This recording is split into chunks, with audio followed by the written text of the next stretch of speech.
Ако се менува историјата, се менува и суштината и содржината на идентитетот.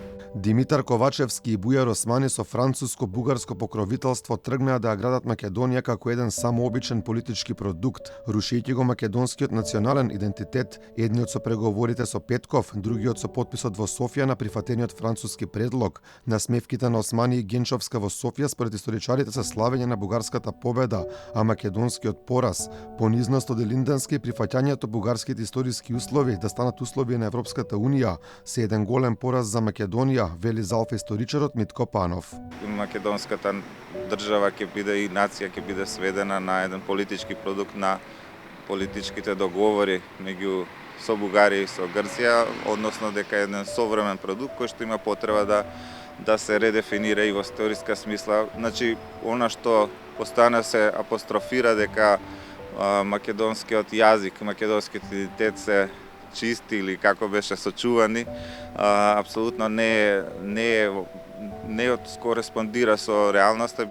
Покрај историскиот пораз, Македонија со пораз завршува и на дипломатски план. Според поранешниот амбасадор Звонимир Јанкуловски, власта единствено што се обидува да представи лажна слика дека државава добила нешто позитивно од спорот со Бугарија.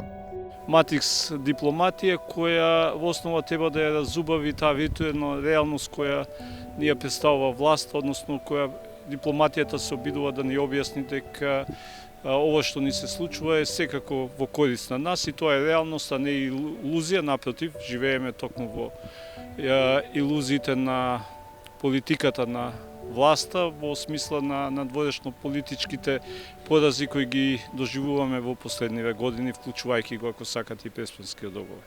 Јанкуловски е на ставот дека францускиот предлог не смел да биде прифатен. Нашите политички чинители морали и подобро и подостоинствено во оваа проблематика. Меѓутоа, кога имате дипломатија која во основа премалку се грижи за интересите на државата, односно националните интереси, го добивате ова што дејанска го имаме, една девастирана надворешна политика која повеќе се обидува да ги амортизира штетните последици од нашето надворешно политичко представување, отколку реалните добивки кои може да ги оствариме во надворешната политика. Зад нас е и година во која се интензивираа средбите на заедничката историска комисија. Ова е посебно проблематично според професорот Панов. Тој вели дека за историјата не смее да се преговара.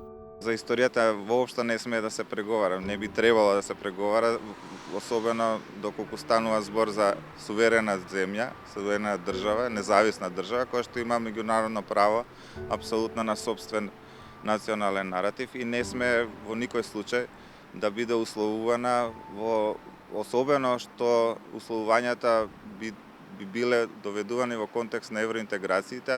За несигурна европска иднина, Македонија реши да се откажува од своето македонско минато. На крајот како награда добија меѓувладина конференција, ама само за сликање, а не и реални преговори со Европската унија.